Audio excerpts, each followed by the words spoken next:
You remember Din Ben Phu? No.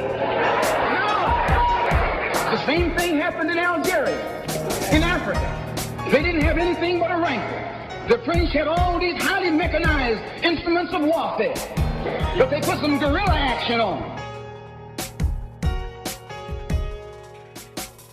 Hello and welcome to Guerrilla History, the podcast that acts as a reconnaissance report of global proletarian history and aims to use the lessons of history to analyze the present.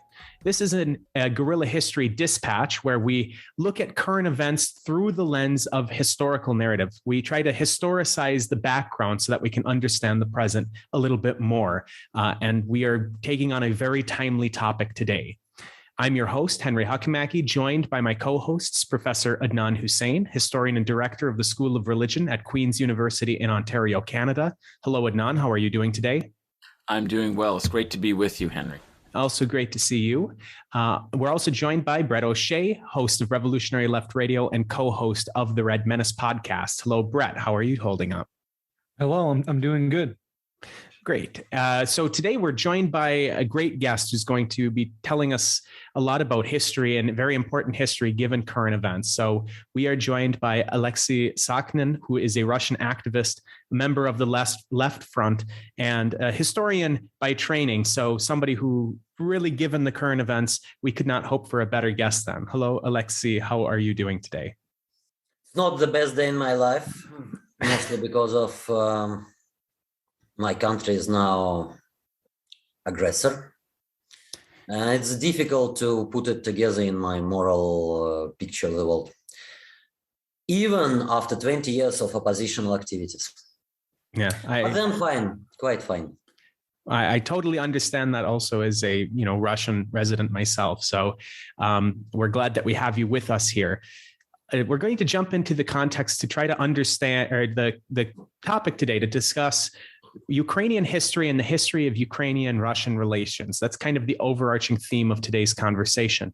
And I'm just going to give it over to Adnan to kind of get us into how we want to start this conversation. Adnan, why don't you just take it away? Sure, great. Thanks, Henry. Yeah, obviously people are watching the news, and I, like many of our listeners, don't have a really precise foundation in understanding the history of the region, and in particular because history has become so much a part of how discussions are taking place today, different visions and understandings of history.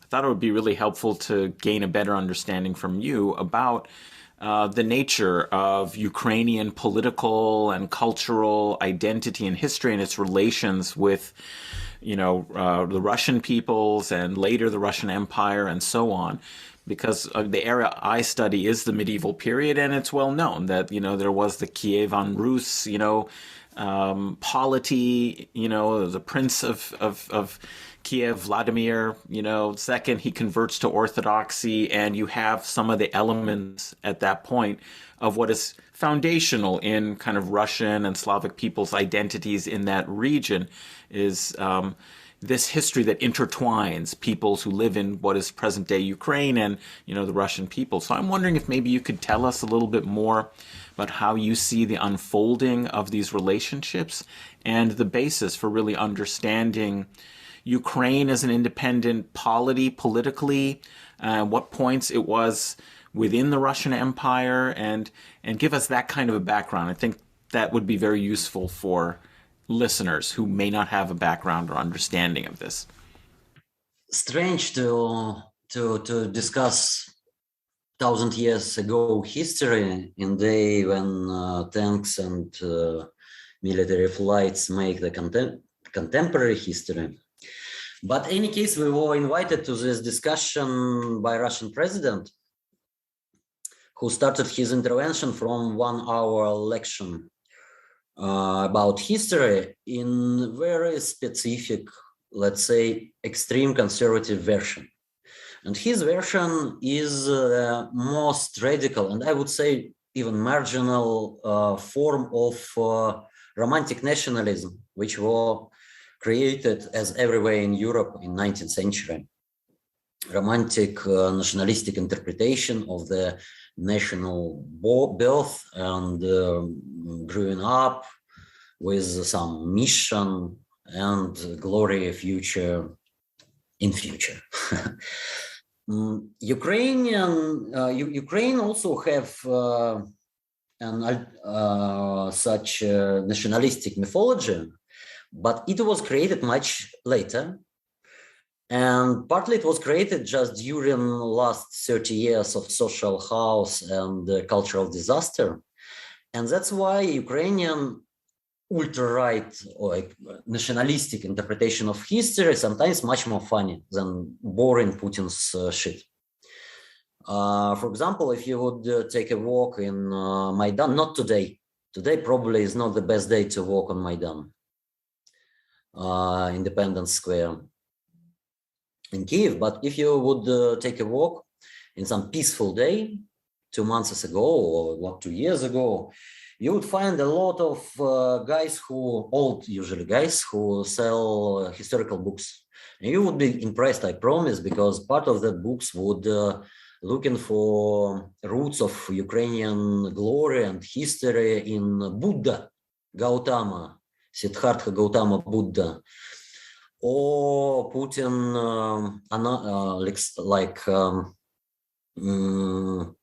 parallels between mythological Aryan people, like in Nazi mythology, and Ukrainians in form of faked linguistic and so on. But that specific anecdote style mythology is not contested by Russian nationalistic narrative. The first room, the first place which is contested between two nationalistic narratives is Kievan Rus, is a first form of statehood, which both of our countries pretend to be наследники. Heirs to them. Heirs to. Just a few years ago, like 2016, I guess it was, in Moscow, in the center of Moscow, authorities put a huge monument to Prince Vladimir, the Saint Vladimir, the guy who is, according official legend, chronics, make Russia, Kievan Rus, make Orthodox country. And he is a very contested person. Who is he? Is he Ukrainian or Russian? And it was a real serious discussion between politicians on the top, between Russian president and Ukrainian president. Who of them can pretend to the heritage of Saint Vladimir more? I just want to remind that Saint Vladimir died 1015. And the day when Rus became Orthodox was 988. So quite long board. You know, my second language is not English. My second language is Swedish. I lived in Sweden, so I tried always to speak, to convert in Swedish. So Kievan Rus, of course, have nothing to do with both contemporary Russia and Ukraine. It was kind of early Middle Ages feudal society, not even feudal society. I would say it was the торговая компания, trade company. You know, it was trade company which controlled the river trade ways between Scandinavia with its metal and main centers of civilization of the early Middle Ages, Byzantine and Sassanid Iran, in Iran and Greece and Turkey today. And the main wearers was not even iron and skins, меха, pelts. Нет. First pelts. Pelts in Swedish. But it was a slave trade. So Slavic and Finnish girls was main resource of that huge raw resources colony with Scandinavian by origin elite, which first dynasty of Russia, which ruled Russia until the 16th century, was Scandinavian by origin, with Greek official culture of the ruling class, and with mixed Slavic, Finnish, and Baltic population, which never knew that they are living in something called Kievan Rus. But that was kind of unity, cultural and political and military unity of early Middle Ages, and then history forced it to be broken, because two different parts of that continuum of that place was included in two different cultural and political world systems or regional systems, let's say, economical, political, cultural, juridical, and so on. The northern part, northern east, first of all, and then northern west, was included in Golden Horde, the nomad empire with Mongolian dynasty and Turkish nomadic population in the contemporary southern and eastern southern Russia. And Russian principats, small feudal principats, were satellites, vassals. Vassals of Golden Horde. They paid taxes there. They got permission to power from Golden Horde. But Western Russia, tribes, Slavic and Baltic tribes of Western Russia and southern parts of Kievan Rus, former Kievan Rus, they already in the beginning of 14th century became part of Great Principate of Lithuania, which in 15th century joined in dynastic and political union in Commonwealth with Poland. So Eastern Slavic population during 15th and 16th century in contemporary northern Ukraine and Belarus, they lived under feudal rule of Catholic, Lithuanian and Polish aristocracy. And that became their razvilka. Where the roads had split. Crossroad, right. Yeah. And that was crossroad, which made us, unfortunately to Vladimir Putin,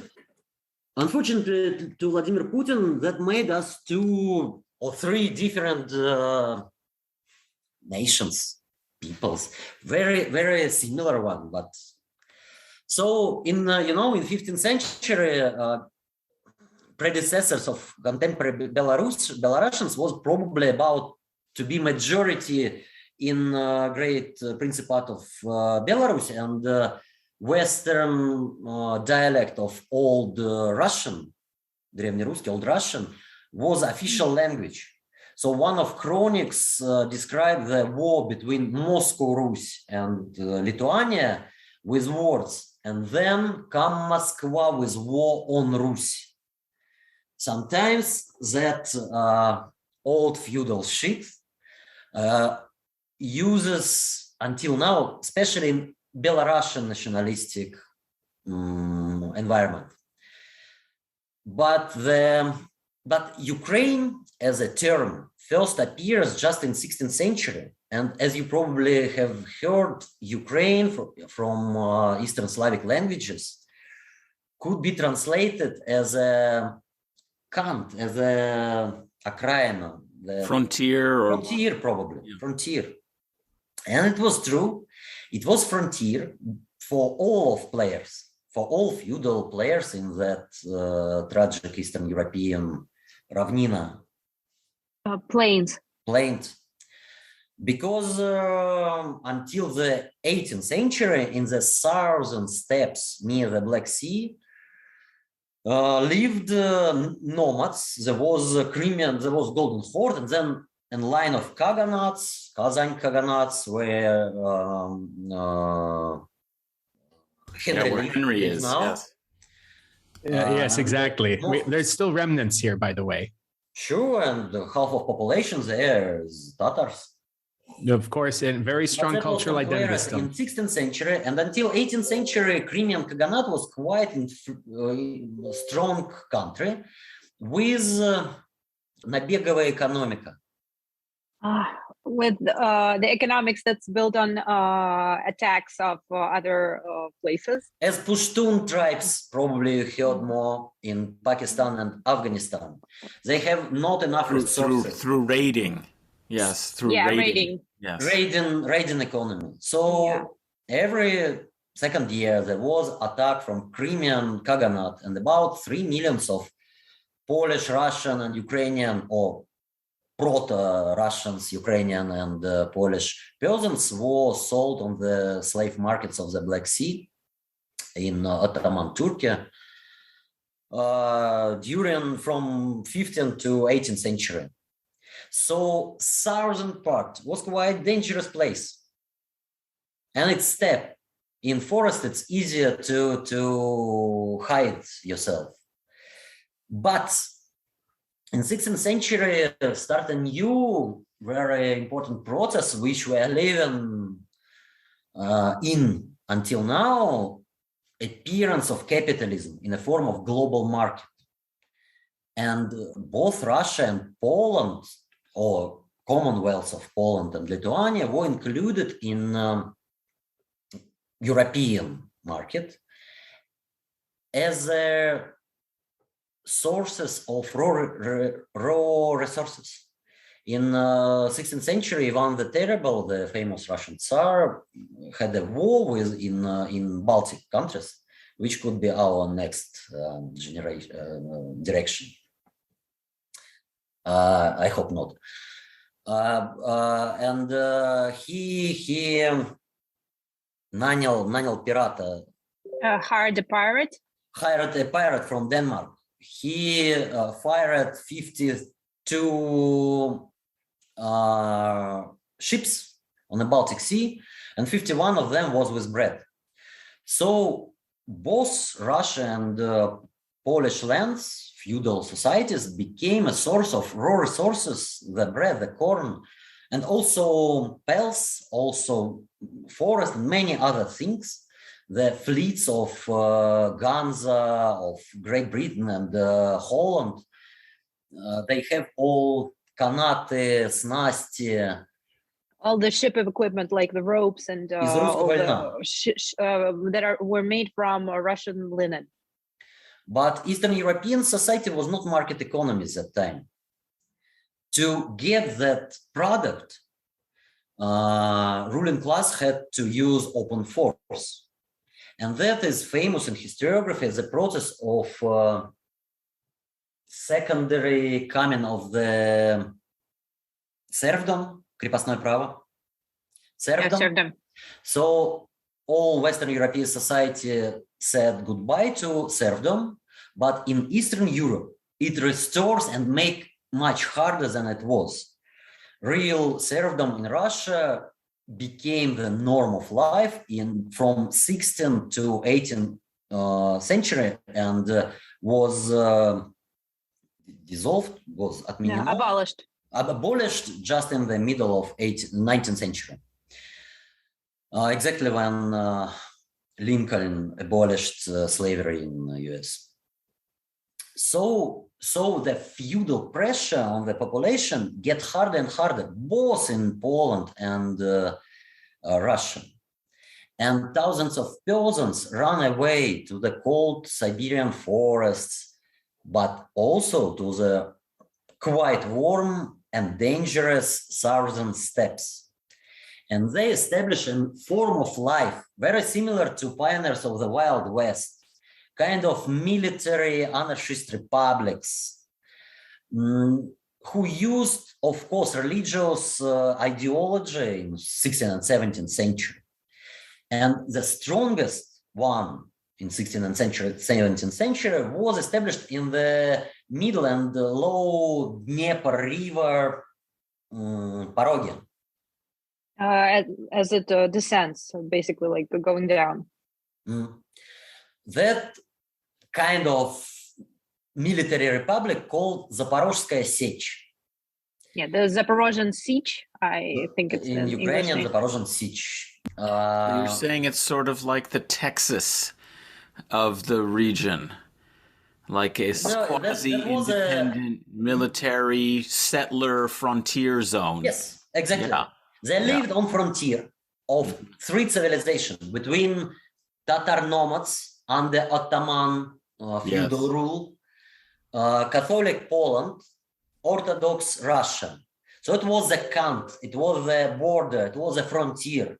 Ukraine come from, just listen, Ukraina, Окраина, it's almost the same. And that people who lived on the border, on the frontier, they were psychological and culture. Most of them come from Orthodox regions. They run away from growing feudal and tax pressure from states. So extremely important for them was kind of freedom, as in sometimes in very reactionary forms. For example, before Hitler, the biggest anti-Semitic pogroms was pogroms during the Ukrainian national rebellion in the 17th century. But at the same time, most of them were Orthodox. So they culturally, they tend to Russia a bit more than to Catholic feudalism of Lithuanian Poland. And formally, they lived in the territory which Krakow and then Warsaw pretend to take the sovereignty on. And feudal pretenses of Warsaw court, dvor, king's court, force them to make sometimes rebels. But with much pleasure, they also participated in civil war in Russia in the beginning of 17th century. And there were other Kazakh territories in Don, which then in 18th and 19th century became the strongest base for Tsarism. But in 17th century, there was a chaotic region of anarchistic and in some way democratic and emancipation movements, archaic one, of course. So the important point for Ukrainian history, 17th century, when the guy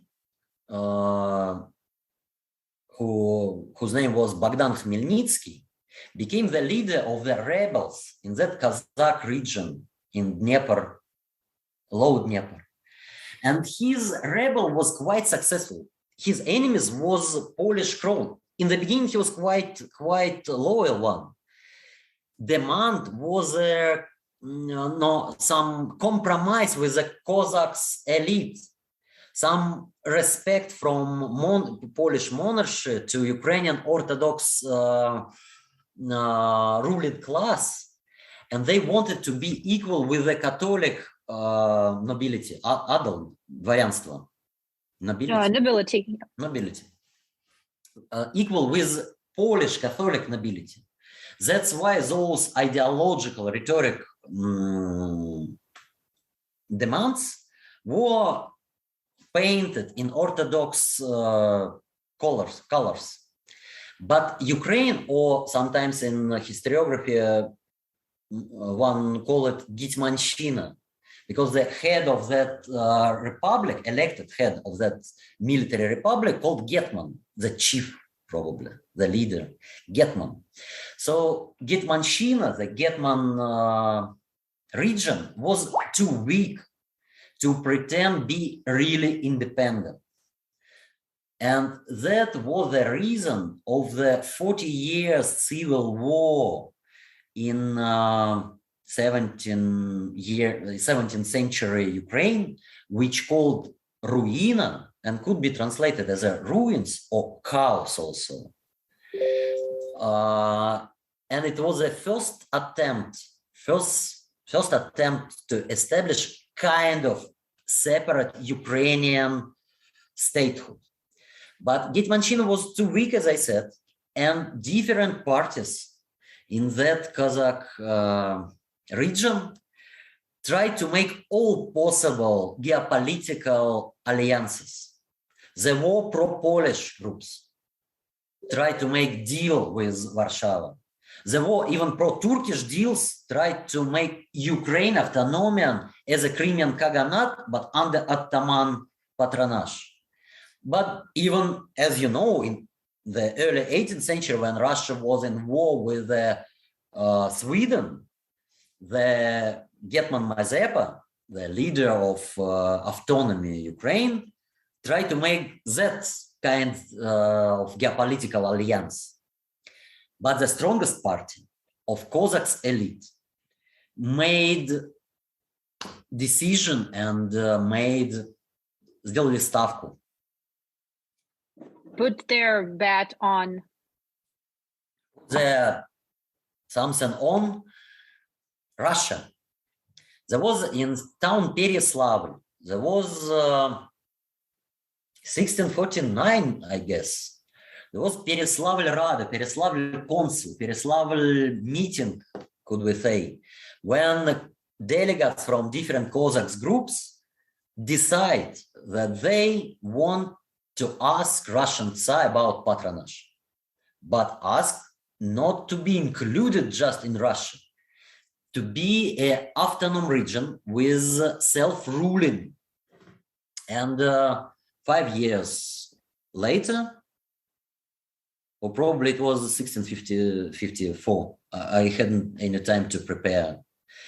In Russia also, feudal meeting of all, peasants, nobility, priests, and so on.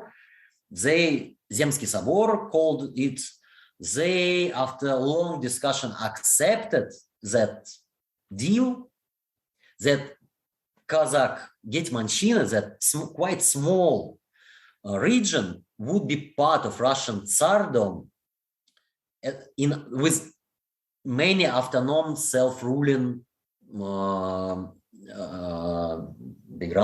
ограничения, limits. Independent court, independent military groups, Cossacks, militaries, and they have to be paid from Moscow. And the Ukrainian kind of independence of Cossacks existed until the end of 18th century. Just in Yekaterina II time, when Crimean Khaganate was conquered, the last ruins of that autonomy was abolished. And Ukraine was included in Russian Empire as a just part of Russian Empire. If you would look in patriotic sector of Russian internet, you would find as many as you want maps how Ukraine should look like. And often they paint borders of Ukraine as it was in 17th century, as it was Getmanshina. It's quite small. It's 2 regions from 28. Because western part of Ukraine, almost all what was on the right side of Dnieper, was still under Polish rule until the 18th century, when Poland itself was divided between Russia, Prussia, and Austria. Austria. Then it was empires, and Russia got mostly Orthodox East Slavic regions with Orthodox majority, but sometimes with the Catholic elite, the Catholic nobility who owned the peasants. But small part of Ukraine, Volyn, was present of Vienna Emperor, not Ekaterina. So that small part of Ukraine is most special. It's probably the only part of the country where Ukrainian language totally dominated in private life of the people. In Kyiv, people mostly, but mostly speaking Russian to each other, even in families. I would say 70% Russian and 30% Ukrainian. In Lvov, 90 or 95% is Ukrainian. because it was part of Austria and then Austro-Hungary until the First World War. And Habsburg monarchy really played some games with the local elite. There was a kind from Polish-Lithuanian state. They got such heritage as a uniatstvo. It was a form of compromise between Catholicism and Orthodoxy. Orthodox Greek rituals, but Roman Pope on the top. So that Uniats Church, which is quite popular just in the Western Ukraine, in Lvov region, in Volyn and Galicia, it was one of the sources of contemporary Ukrainian nationalism. Metropolite Andrei Shidovitsky was blessing Austro-Hungarian soldiers who should fight with Orthodox Russia, and then was blessing Ukrainian extreme far nationalists who fight on the Nazi side.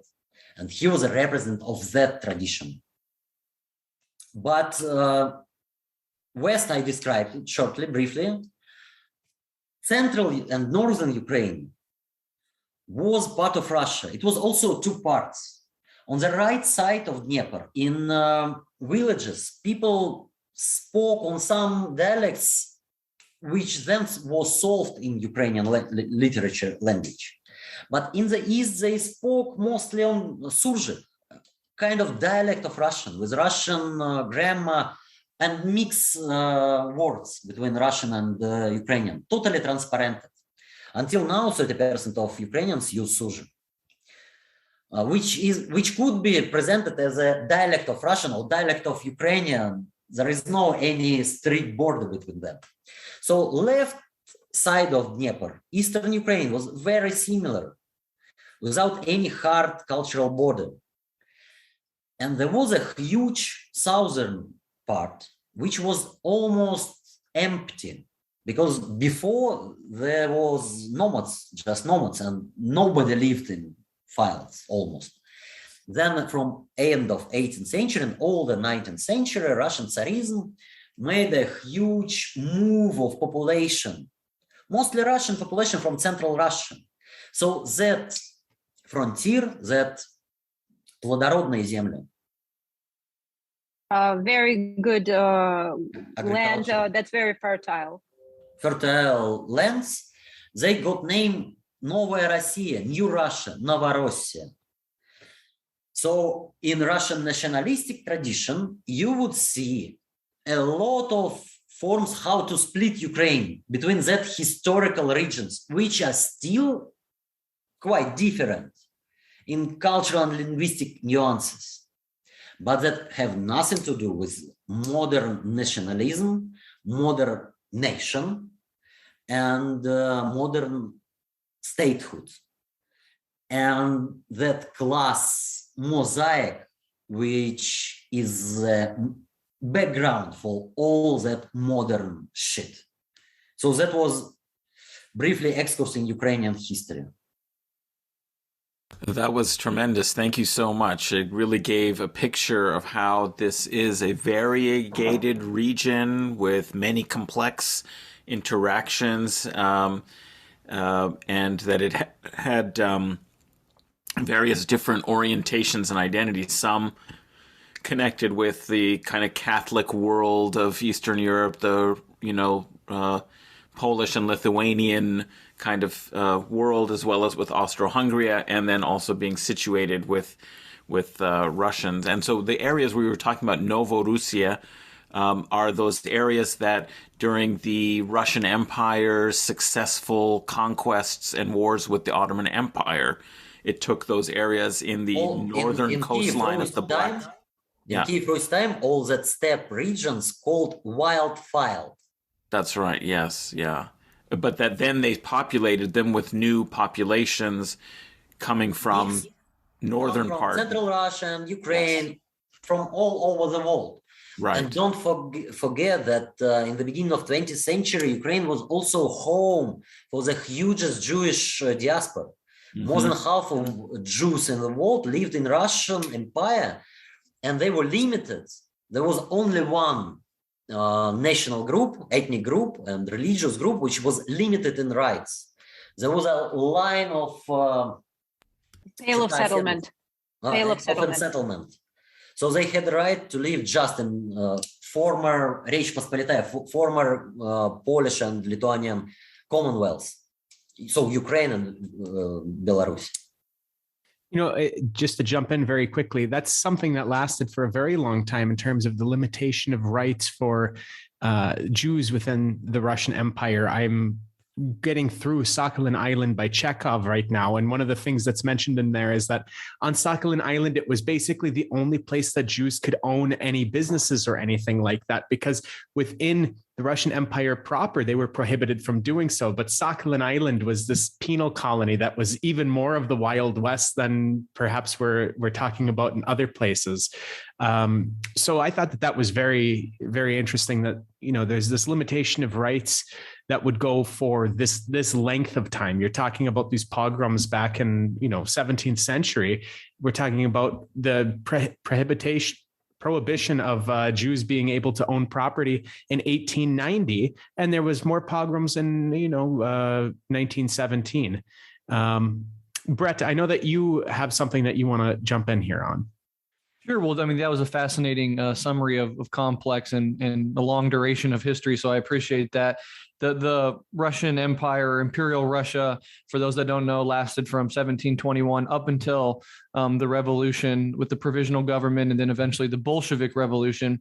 And I kind of want to move into this period a little bit because of the recent justification that Putin gave for his aggression into Ukraine was sort of tongue-in-cheek, saying that you want the decommunization of Ukraine. Well, it was actually Lenin who after the Russian Empire fell, gave Ukraine, Lenin and Stalin gave Ukraine their own statehood.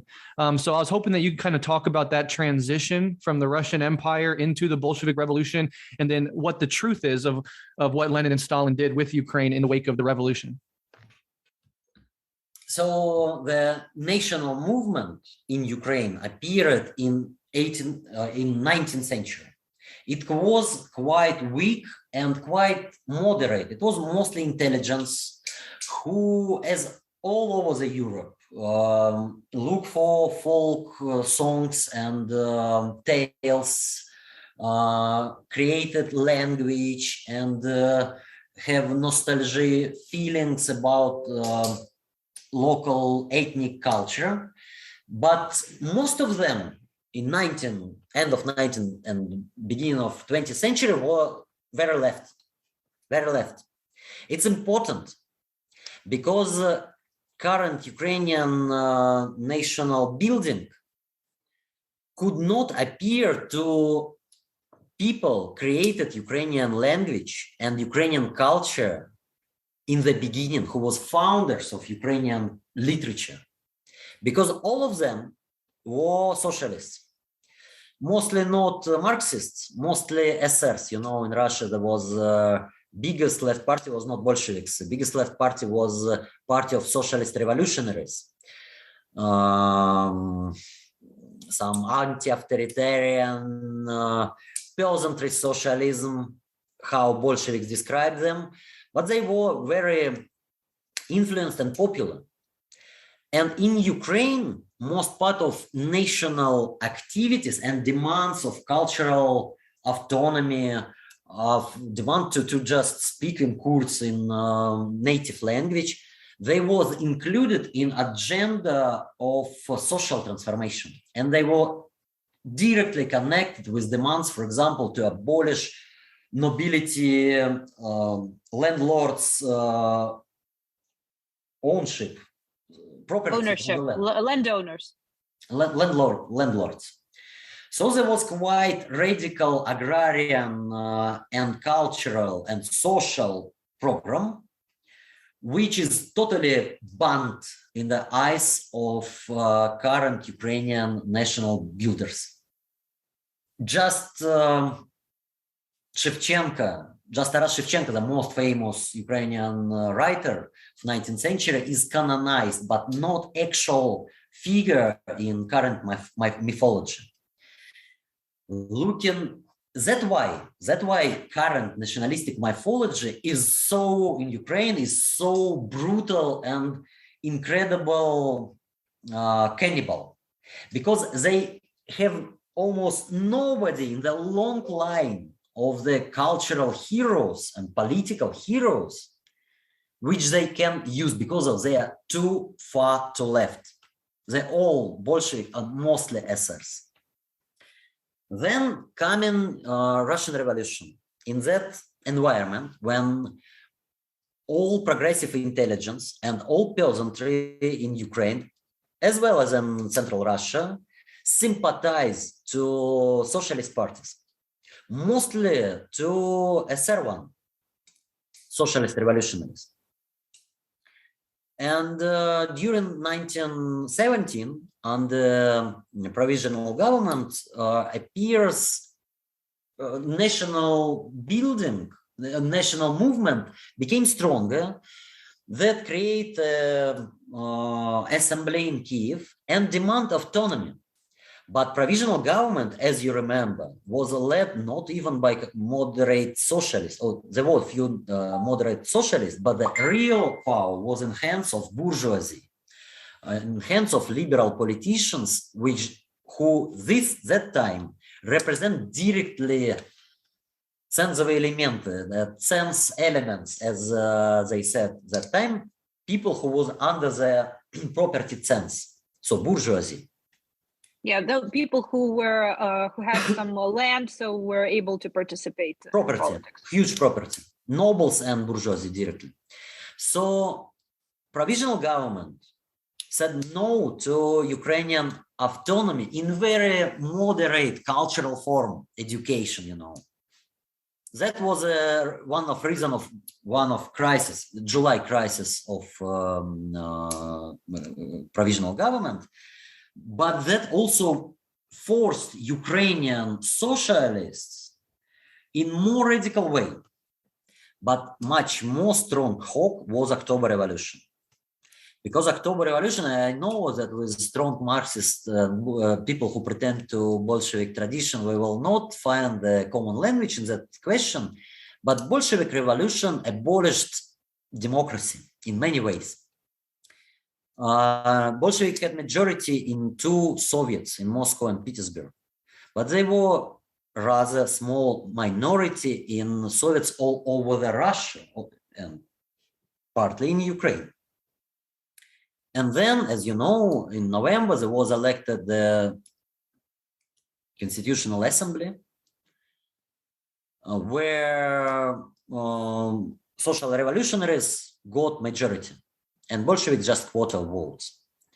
In Ukraine, the proportion was even more inside of socialist revolutionaries, except Eastern Ukraine, where industrial region, where Bolsheviks' influence was really bigger, in Donetsk exactly.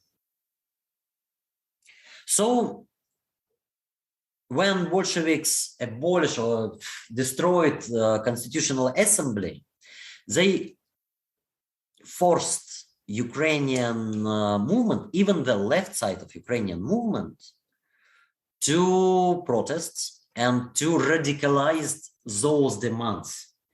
If you create dictatorship, you call it proletarian dictatorship, but we see just dictatorship, then we have to listen our social base, so peasantry. And then comes the third most important factor.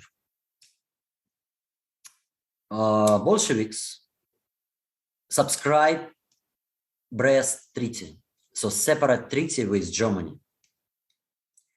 And all revolutionaries, both half of Bolshevik party and of course SRs, and especially left SRs, the party split from socialist revolutionaries and participated in the first Soviet government under the winter 17-18.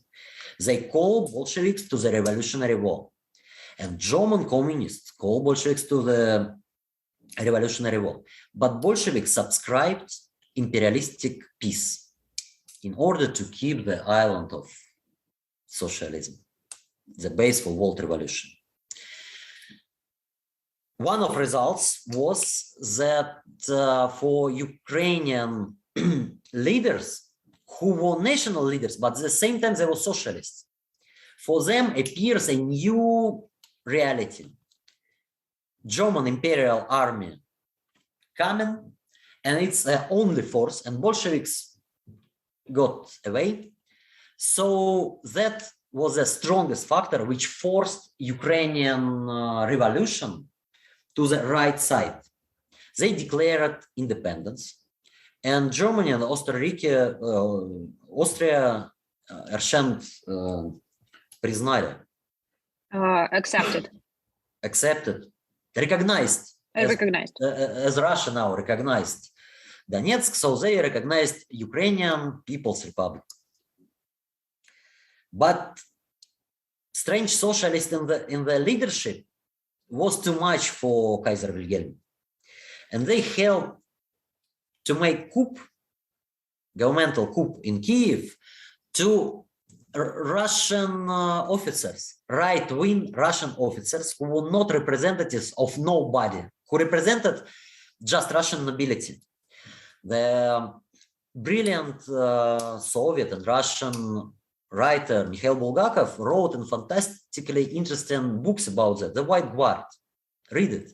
How Russian patriots, white officers of the Tsar army, the real patriots of Great Russia from sea to sea, and they have to serve they have to work on Hetman Skoropadsky.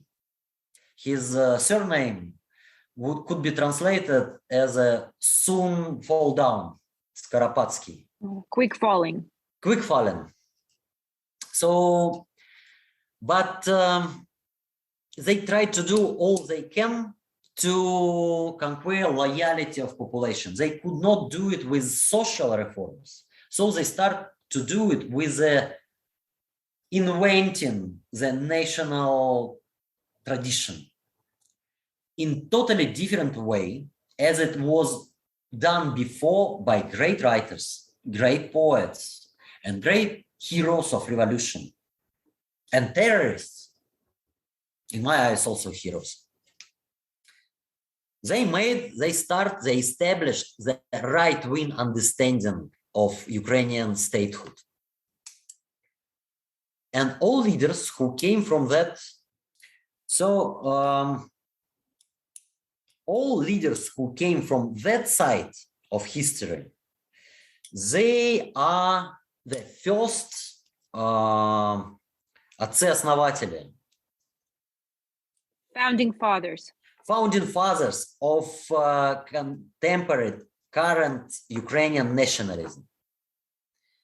One of nationalistic leaders, Petlura, who indeed was a national threat, he sold Ukrainian territory to all he could, to Polish nationalists, to Germans before. He is the founding father of contemporary Ukrainian nationalistic statehood. And that is probably tragedy of Ukraine. Its ruling class and its leaders choose the worst, ununderstandable people who are responsible for bloody ethnic cleanings and for national threat, for collaboration with foreign enemies, for all possible shit, to make them like saint fathers of the nation. And that type of legend could not be accepted in the most part of the country. In the eastern Ukraine, where people speak not Ukrainian, speak Surgico-Russian. In the southern Ukraine, with the same. In the big cities, where people could not live in, romantic nationalism in hard interpretation of the 1920s. So that was what had happened during. Then we should not forget that there was another side of Ukrainian national movement, which was still left. For example, strongest legend of our anarchist comrades, Nestor Makhno. He was Ukrainian patriot, Russian-speaking Ukrainian patriot. And he said, if comrades Bolsheviks are coming to Ukraine with open heart and internationalistic help, we would welcome them. But if they want to make dictatorship against our peasantry, then we would fight. He fought. And all that, unfortunately, the tragedy of Russian Revolution was that winning party destroyed, and quite brutally and repressively destroyed, all who could be allies, who was keepers of the real national revolutionary tradition. Then they repeat the same tragedy. Very important question we left out of that discussion, the Lenin's national politics and then Stalin period, but I won't jump to what was done in 30s. After Russian Revolution and all imperialistic interventions, particularly after Soviet-Polish War of 1920s, Western Ukraine and Western Belarus became part of nationalistic Poland. And they was under huge discrimination and national pressure in Pilsudski Poland. That two quite big territories, Western Ukraine and Western Belarus, was joined Soviet Union after Molotov-Ribbentrop Pact in end of 1939. In these territories was active communist movement, communist parties of Western Ukraine and Western Belarus. And they was also keepers of the national tradition of internationalistic, humanistic, in very brutal Bolshevistic way, but humanistic, emancipative form of national culture, national ideology. They will fight in the justifiable fight for national dignity, for education, for modernization of the people. And almost all members of Communist Party of West Ukraine, West Belarus was shot in Stalin's camps or sat in camps. That's why all forms of progressive national Ukrainian movement and statehood was destroyed. Soviet comrades have huge responsibility for that.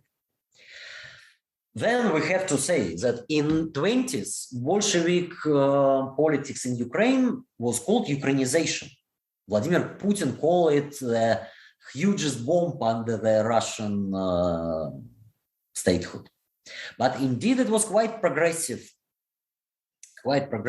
movement, which put the national education all over the country. People got opportunity to learn those own language and not to live in, pressure assimilation. Of course, that process gig over. We could say that was phenomenon of positive discrimination. So people in Eastern Ukraine, in industrial regions of Donetsk and Kryvyi Rog, never spoke Ukrainian. And they were all over the areas, was opened also Ukrainian schools. But people are still prefer Russian in usual life. Or Surzhyk sometimes in the northern parts. So it was quite progressive. And then in 30s, Stalin just organized it in a quite authoritarian, brutal and bureaucratic way. So all cultural preferences were still there. But, all culture, all literature, Ukrainian culture and literature became just only one form. Here is a union of writers, painters, architects, they are responsible for what is progressive today. It was bureaucratization, and that connected the communist ideology, Soviet power, together with official bureaucratism and more tight and de-ideologized bureaucracy, and make anti-communist reaction much easier, especially with the same former communist bureaucrats in the Spetsen, in the top. I'm going to stick with this time period of the Soviet Union for a kind of a two-part question, because Adnan also had a question in the same time period, but unfortunately had to leave to go to another meeting. So I'll ask my question and his question in tandem, since they are kind of related. So what I was wondering is that, or not really wondering, but I'm wondering if you can clarify it for some listeners, is that in the United States and in the West more broadly, a lot of people in this rough time period of the Soviet Union have a very, very simplistic view on the status of Ukraine in the Soviet Union. The right wing, as well as much of the center and even the liberal, center left, have this view that Ukraine was basically a staging ground for genocide, and that was basically it. They harvested the grain, they took it away, and then they wanted to genocide the people and the culture. I mean, this is something that the right wing always says about Ukraine during the Soviet period. But there's also some people on the left who also have a very simplistic view of Ukraine during the Soviet period. And in particular, they overemphasize the word autonomous within the title Autonomous Soviet Socialist Republic. And I know I've seen at least some people on what we would actually consider to be the left think that Ukraine was really like this totally autonomous part within this federation of republics, which also is very overly simplistic and frankly just wrong. So the first part of this question is, can you kind of explain what the role and the status of Ukraine within the Soviet Union was, what the relations between, the Russian Socialist Republic as well as the Ukrainian Socialist Republic? And then to turn to Adnan's question, which is in the same time period, in the World War II era specifically, a lot of current commentators, they cite conflicts that took place between Ukrainians and Russians during the World War II period. And I'm thinking, again, this is Adnan's question, but just me extrapolating, I'm thinking particularly of like Nazi collaborators, which of course there was far less of than Ukrainians in the Red Army. And that's something that listeners should always keep in mind when people call Ukrainians Nazi collaborators. That was totally different questions. Right. Different questions, same time period. So I'm just going to give them to you both so you can, play around with them how you want. I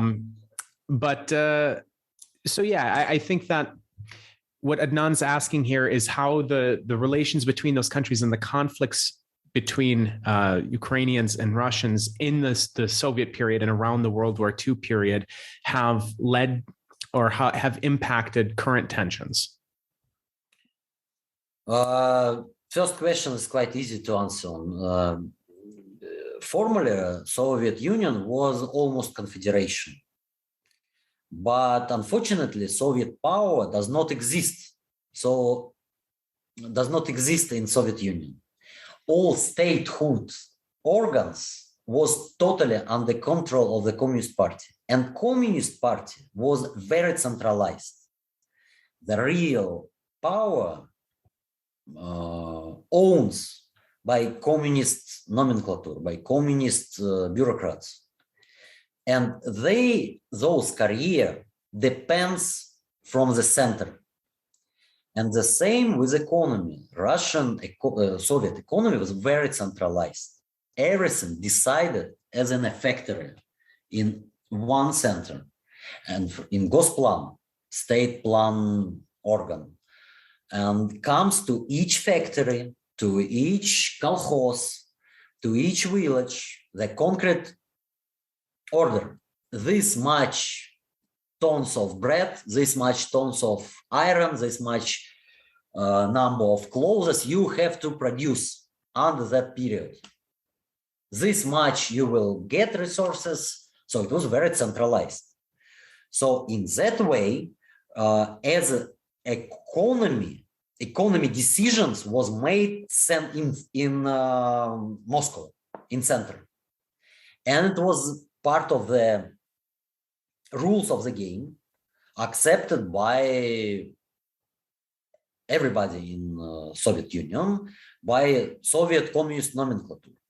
But in cultural sphere, yes, I agree, there was quite huge autonomy. So it was communist bureaucrats in Kiev who decide how historical books should look like and which books should be published, I don't know. And no one government in Ukraine had published this much books on Ukrainian as Soviet government. It was very authoritarian, but they published many good books. And, to compare current time, now that ethnic Ukrainian clothes is a symbolic of extremely idiots. It is as a guy with in Capitoli last year, But in Soviet time, it was symbol of, it was very предметы моды. Just fashion items. And it symbolized the friendship of people. People in Moscow and Tashkent and Middle Asia also use that clothes. And Ukraine was a source of leaders of Soviet Union. Both Brezhnev and Khrushchev came from Ukraine and were Ukrainians partly. One can find Ukrainians and Russian or separate them in such ethnic way. So, no, there was no autonomy for economy and political or external politics. Yes, there was economy for cultural policy as everywhere. And it was centralized decision. We have to make all everywhere in Tatarstan and Ukraine national culture, and in one very centralized way. Of course, the right-wing legend about Ukrainian genocide in 1932, it's of course legend. So that was a terrible catastrophe. I can remind that it was a time of a big depression, the Great Depression.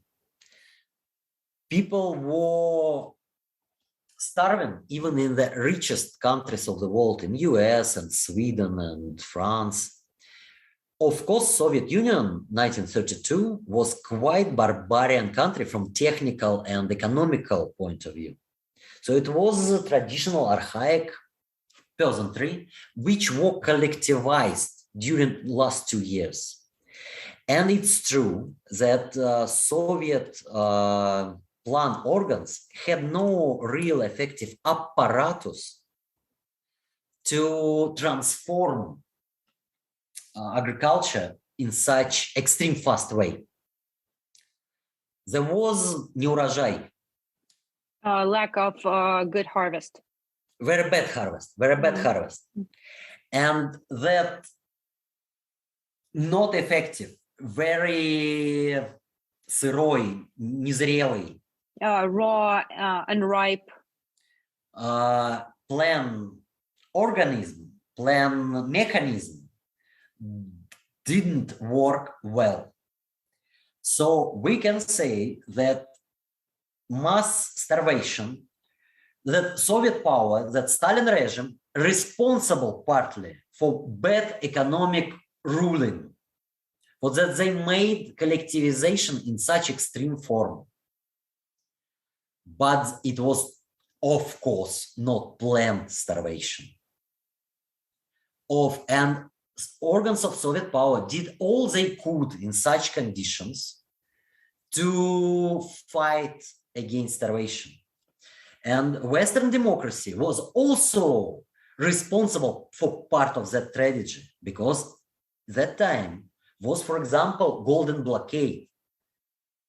to not buy gold from Soviet Union, to isolate Soviet Union, to not let communists modernize economy and build industry.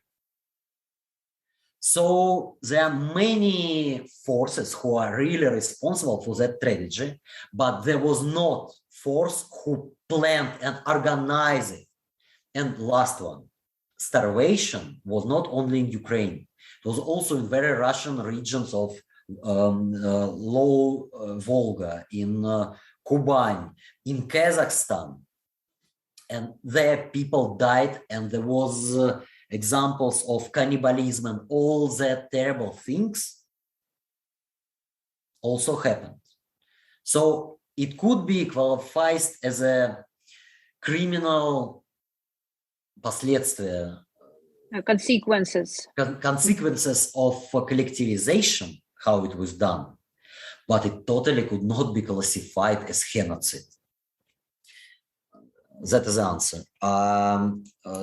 About war, so when Ukrainian nationalists are speaking about Russian-Ukrainian contradictions, and those Western public, when they speak about Russian-Ukrainian contradictions in Second World War, they forget very important thing, that for Ukrainians then, we have to, I mean, in that picture, Ukrainians is extreme right movement, which have some base just in the quarter of the country, only in Western Ukraine.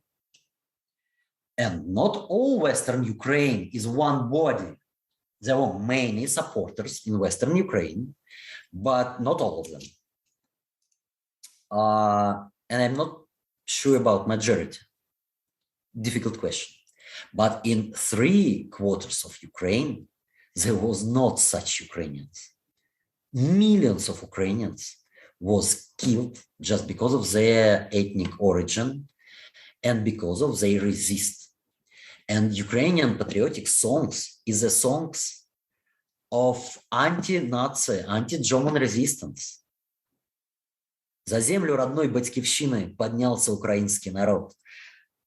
You know, for the motherlands of native Ukraine, stand up Ukrainian people.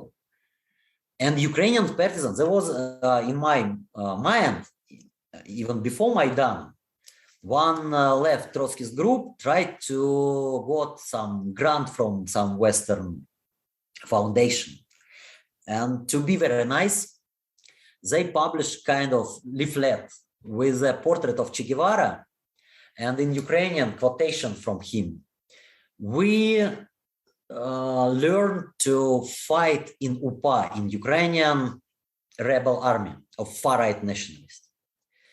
Che Guevara in one of his speeches said that we studied how to be partisans from Ukrainian partisans, and he meant Kavpak, those who fight under Rovna and killed thousands of German soldiers and Ukrainian collaborators, and policies who burn villages.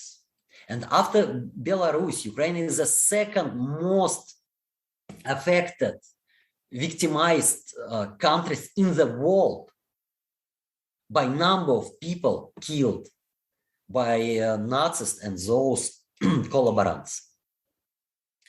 There was quite complicated relations between Ukrainian nationalists and Nazis. It's separate problem. But when Ukrainian nationalists and those Western liberal audience would say, you know that Bandera was sitting in the camp, just remember how he got in his camp, that camp, and how he got out. Remind them. And then remind that all вспомогательная полиция, auxiliary police, responsible for Babi Yar and for millions of killed people, they were also part of that complicated, contradictive movement. We can discuss it separately, but I mean, there was not, if you would say to millions of Ukrainians, if you would ask them in 1943, what is Russian-Ukrainians' contradictions, there would be, I don't know, maximum 50% on the Western quarter who would understand your question. 90% or 99% in all other parts of the country, and probably 50% of population in the Western Ukraine, they would recognize you as one of occupants, people's enemies, and enemies of the Ukrainian people. Yeah, well, thank you for that. That was, again, another amazing answer. Kind of catching up to today, because we want to be respectful of your time. I kind of want to focus a little bit on the coup in 2014 and how that has exacerbated tensions within Ukraine and between Ukraine and Russia and NATO, etc. Many Russian-speaking citizens of Ukraine, for example, have been struggling for autonomy from the government, the Ukrainian government. So what are the reasons for this? Can you kind of talk about the coup and how all of this led up to this recent recognition on the part of Russia of the independence of Donetsk and Luhansk regions? It's a complicated question, especially today when Russian tanks are going into Ukraine. But let I formulate some theses. First of all, Putin's Russia made all to lose imperialistic соревнования, competition with West. 20 years when Western foundations invent in soft power, in NGOs and foundations and cultural events, Russians invent in corruptional bureaucrats and oligarchs. Even though there was environment, which, you know, what does it mean, Russian wall? Now it's ideological stamp of Russian propaganda, hardest and one of stupidest, most stupid. But originally, Russian wall was an informal environment of pro-Russian NGOs in Ukraine in late 90s and early 2000s. Most part of them never got no 1 ruble from Russia. It was just, you know, pro-Russian parties, Soviet patriots, local idiots, I don't know, those who like Russian national songs. So it was all possible forms, people who felt huge sentiments to Russia and Russian national history. Many of them was Russian nationalists. Some of them was not. Some of them was Ukrainian moderate patriots. Just Ukraine is 2 language country, you know, normal people. Russia and then oligarchs in the eastern Ukraine, which were deeply included in modern Russian so-called economy, that oligarchic system of ограбления, robbing of our peoples. They asked Putin to stop, to like destroy all that Russian world, because they, as a civil activists, they interrupt in those bloody corruptional and criminal doings. And Putin destroyed even those parties and groups who were oriented on Russia, like Vitrenko's party, which was parliamentary party 20 years ago. So even pro-Russian, those who oriented on nationalistic Russian narrative in moderate form, they were threatened by Russia. Communists, they bureaucratized, and there are many questions to official Ukrainian communists as far as to Russian one. But Kremlin do nothing to, they were also had many pro-Soviet nostalgia. They got no support. Then Ukrainian intelligence and middle class was included in quite influenced environment where all cultural events, all narratives, all journalism, all education, all media sphere oriented on the West. And then we have to remember that West, since 1991, is a monopolist on the narrative. It's only one side which have real values, universal. Sometimes I think they're looking strange sometimes. But their universal, it's ideology, it's a form of domination in Gramsci sense. And Russia can propose just, sentimental nationalism in 19th century's form and style. So Russia lose competition for middle class and for elite. As Russian one, Ukrainian, even more than Russian one, Ukrainian oligarchs kept those bank accounts in New York, not in Moscow, London, not in St. Petersburg. So, and they buy, in Russia, they buy also, but more they buy real estate in London and Paris and Mediterranean coast. So Russia lose biggest part of Ukrainian ruling class and middle class. And then 2014 was already later than 2008. And 2008 started the hugest reason of all that bloody shit which is going on right now. World capitalism crisis, the global economical crisis, which throw out all economical growth and create so many contradictions between weak countries on the periphery and between them and rich countries in the center of the world system. So that this process of destroying of the world Washington consensus and already started. There were many levels why Western governments decide to make what they made. And the role of Western embassies and Western politicians was huge. It was really cool. With big assistance of the streets movements, but organized also as well.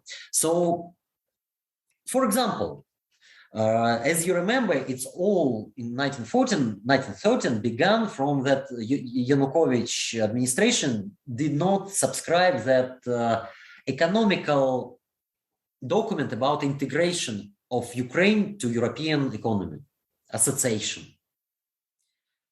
2 years before, Ukrainian left fight against that document. It was forced by Yanukovych regime, by Yanukovych administration. All countries who subscribe such documents, Tunisia, for example, they got Arabian Spring and all social disasters they could, because it means that you open your weak market, your weak industry for strong German one. And then the West will open, but in some fake form. They will open under limitation. And every year, quotes would be like between 1% and 3% you need. So for Germany, the price of integration of Ukrainian economy was 50,000 of worker places.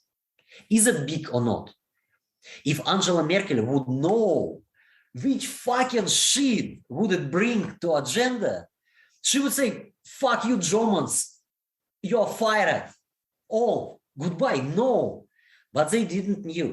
They were totally sure that their part of the hegemony, and they decide. So they supported. United States under Obama and Biden administration, between other goals, had a fanatic goal to restore and defend American global domination. America is unique, and Russia is specific but not unique. Said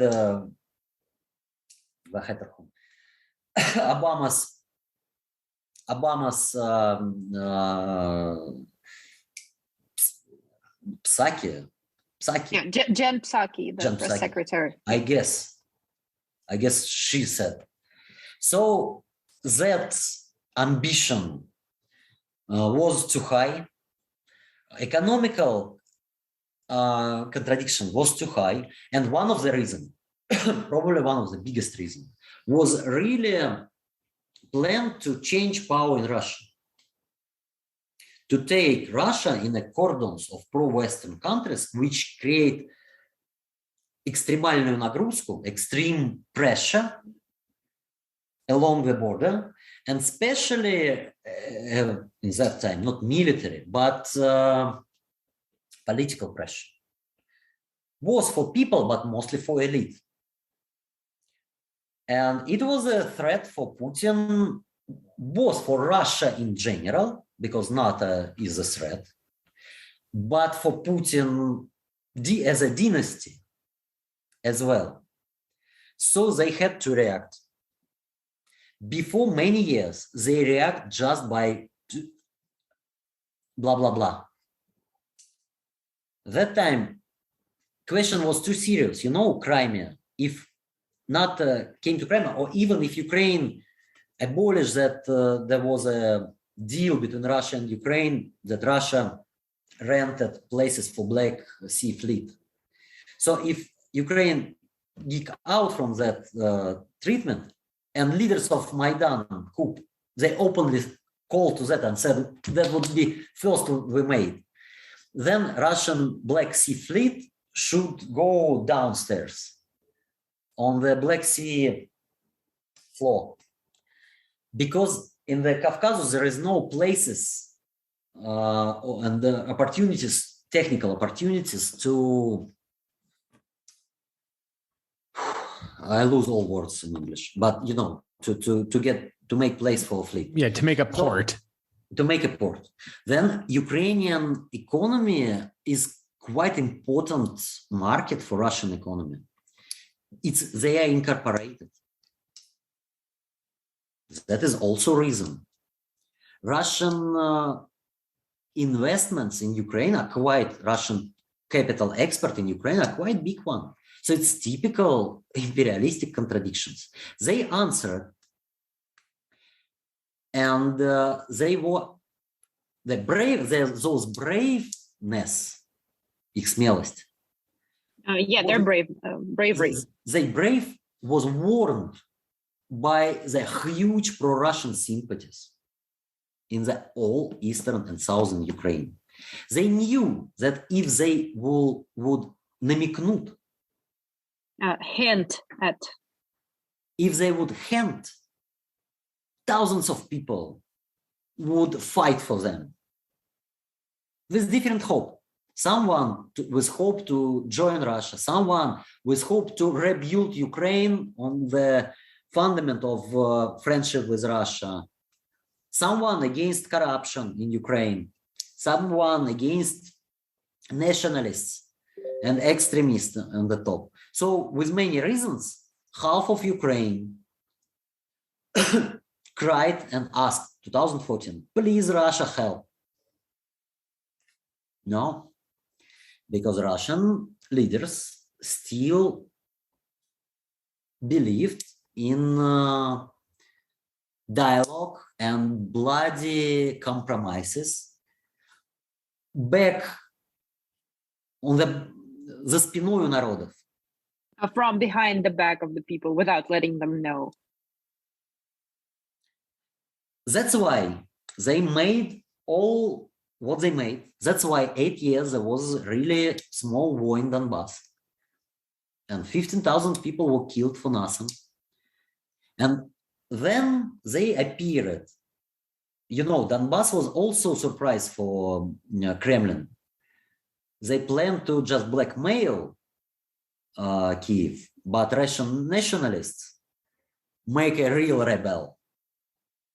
So when real big war began, then Russia had to come from blackmailing to support. And what they done? They did not support leftists, communists, pro-Soviet, local patriots in Odessa. They supported the last of the last idiots who was freaks. Nobody from nowhere, current president of Donetsk People's Republic, he was ambassador of the financial pyramid, sold him, fake financial papers on the square. He was a small mошенник. Fraudster. Small fraudster.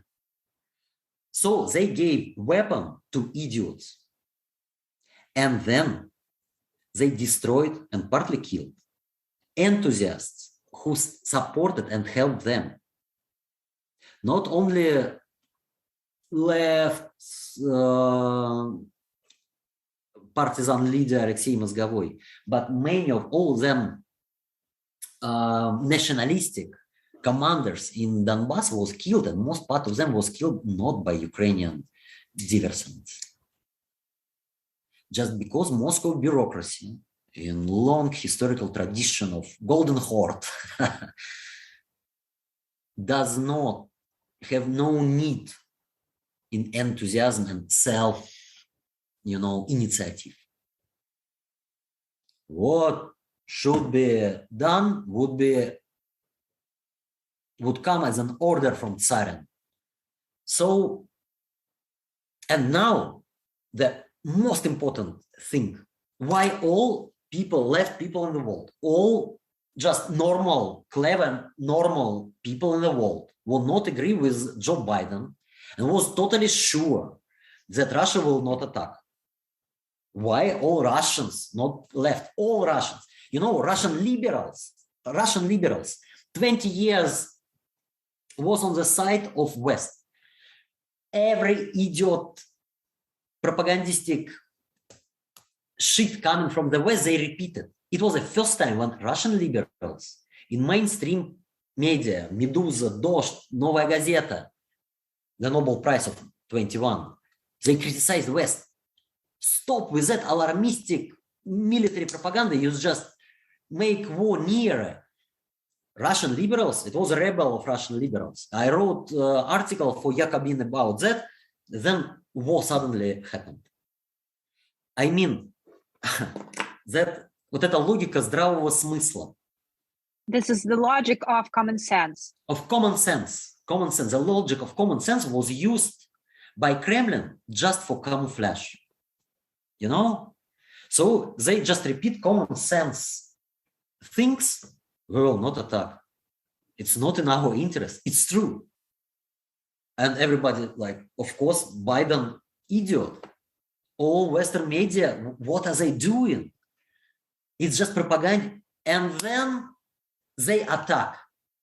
But at the same time, what does it mean? It means that they did nothing to mobilize people's support.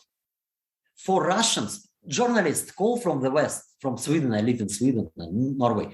They call what is going on. They are thinking that people here it's more understandable here. No, it's less understandable here because no common sense.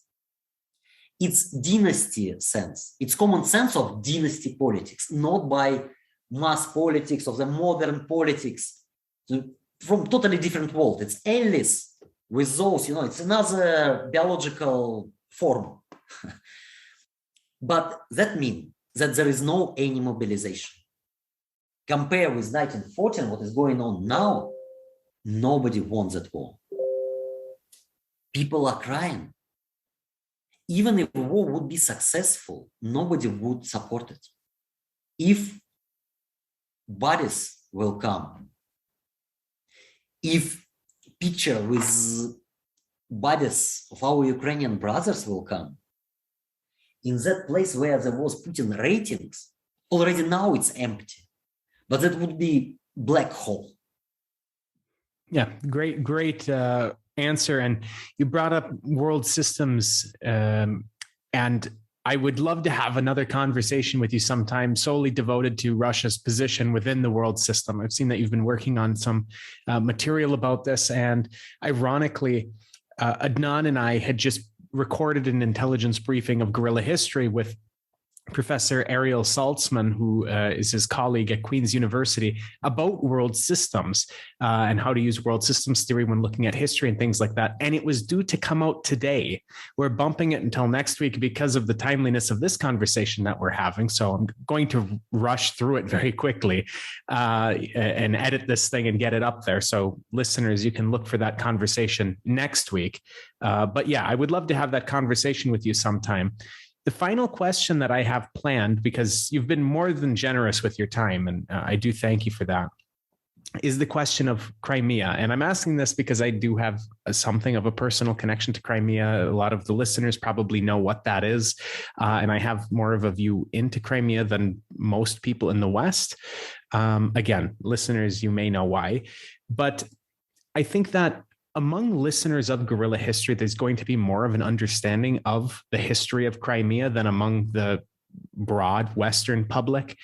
I'm just wondering if you can briefly run through, and briefly, because there's a lot that can be said on the history of Crimea, but briefly run through the history of Crimea and how it fit within this narrative of Russia, Ukraine, and the relations between the two countries, because I think that there's still a very broad misunderstanding or just lack of knowledge about this history within the West. So as briefly as you want to be on this, just to help the listeners out a little bit. History of Crimea. Crimea until the 18th century was a Muslim nomadic Khaganate with very raw and small population. And people from that population, native population, Crimea Tatars, are still like 15% of population in Crimea. In the end of 18th century, it was conquered by Imperial Russia and then populated mostly by ethnic Russians. 65 or 70% of Crimeans today, population in Crimea, is ethnic Russians.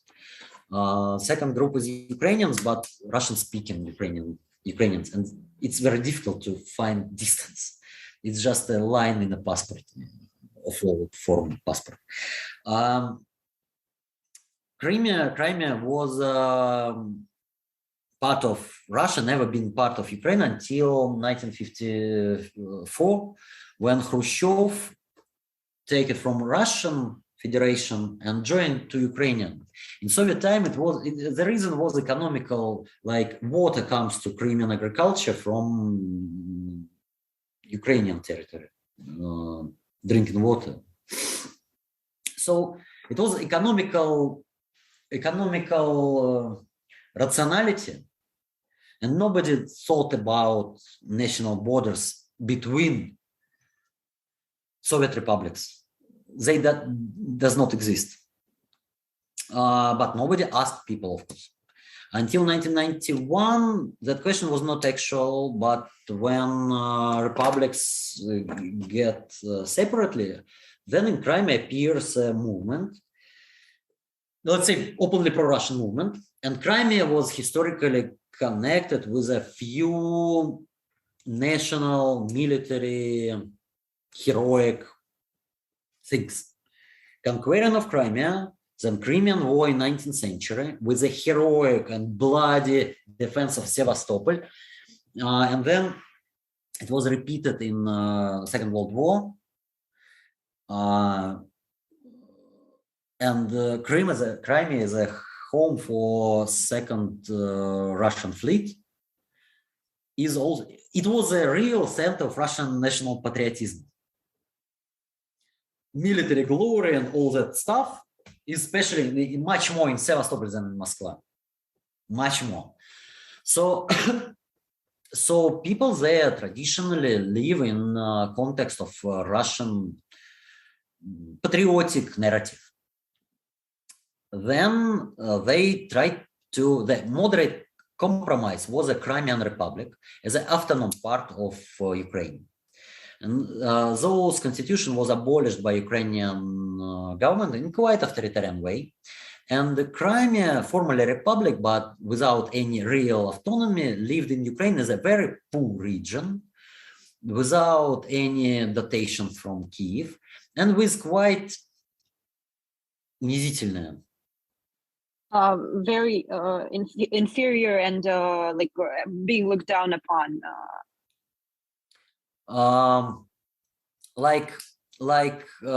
Just one national Crimea country was probably one region where absolutely majority of people can't Ukrainian, just can't. They never learn it. They're ethnically Russians and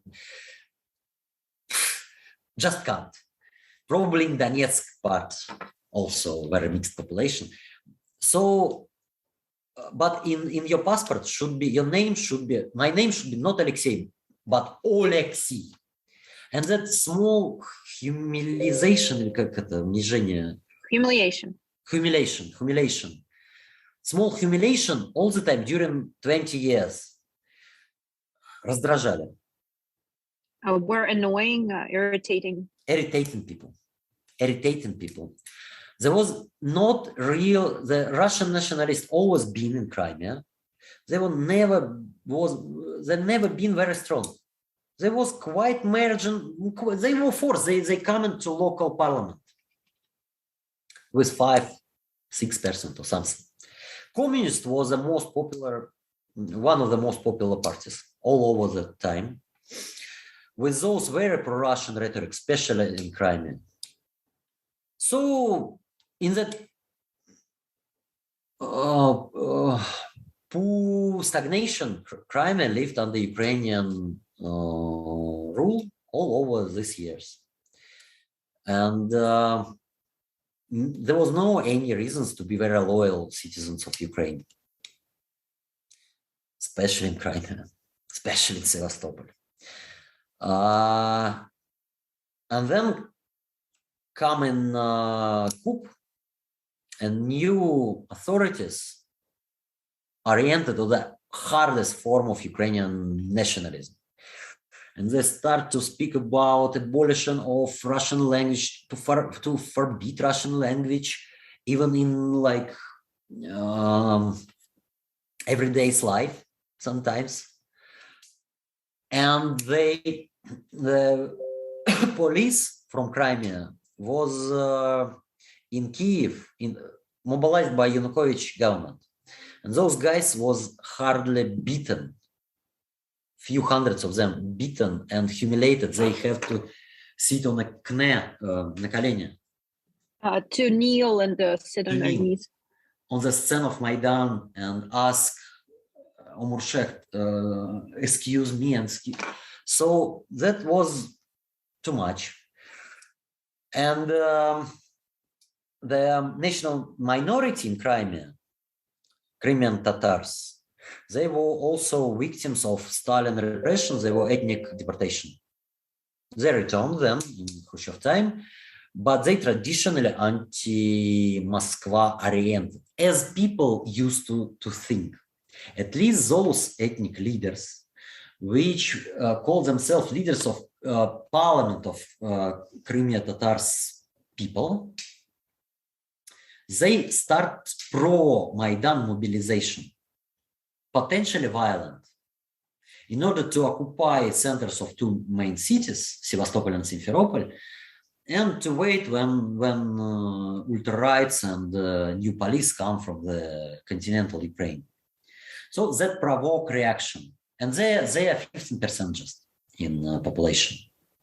And then suddenly appears that Crimean Tatars nationalist does not represent Crimean Tatars as a nation. Just 20,000 of those allies emigrated to Ukraine. And most part are just usual people, you know. They're not only Tatars, like I'm not only Russian. I'm also historian, activist, I don't know, blah, blah, blah, blah, blah. So they as well, businessmen, workers, pensioners, and they look quite, from that environment, sometimes kind radical oppositionalists, even few attempts of terrorist attacks. But 99.99% are loyal citizens. probably for them especially, not because of pan-Slavistic ideology or Russian patriotism, just because of Russian pension as 2 times or 3 times more than Ukrainian one. Just because of social opportunities in Russia is a bit more than in Ukraine, in poor region of Ukraine. The Russian investments in Crimea is quite big and they build quite nice roads. But part of Crimean Tatars as well, part of Russian population in Crimea are disappeared, disappointed, not disappeared, disappointed. Because small business, for example, small bourgeoisie, small business felt themselves very free in Ukrainian house, but in Russian bureaucracy, no. Very centralized, corrupted, big corporations, fuck off. So it's not this ankit, просто easy. But democratic, if we would make really democratic referendum in Crimea, with all possible parties and groups and points of view would be represented, that ideal democratic, I would guess that 75 or 85% of the population would vote any case for Russia. If there would not be a guy with a gun. For Crimea would be 10% of voices and 5% for some strange versions for Crimean Khaganate. Yeah, it was really interesting. And just as a brief aside, that group of Crimean Tatar nationalists that you mentioned, this is just maybe something that's interesting for the listeners. You can find information about them if you look up the Mejlis of the Crimean Tatar people. The reason that this is interesting is because Adnan's other podcast is called The Mejlis. They come from the same origin, Mejlis, the Crimean Tatar name and the Arabic name. So yeah, highly recommend listening to Adnan's other podcast, The Mejlis, for all things Islamic world related. But yeah, the Mejlis of the Crimean Tatar people is this like ultra nationalist Crimean Tatar organization that was banned by Russia after the annexation of Crimea in 2014. Actually, I believe it was banned after a couple of years, maybe 2016 or so. But yeah, very, very interesting. So we're going to wrap up the conversation now. We've been going for a very long time. And Alexey, you've been very, very generous with your time and very insightful with all of your commentary. So thank you very much. Our guest again, listeners, was Alexey Sakhnin, who's a Russian activist, member of the Left Front, and a historian. Alexey, it was a pleasure talking to you today. I hope that you had fun coming on the show. Thank you. Absolutely. And listeners, we'll be back again very soon with more Guerrilla History. Until next time, solidarity.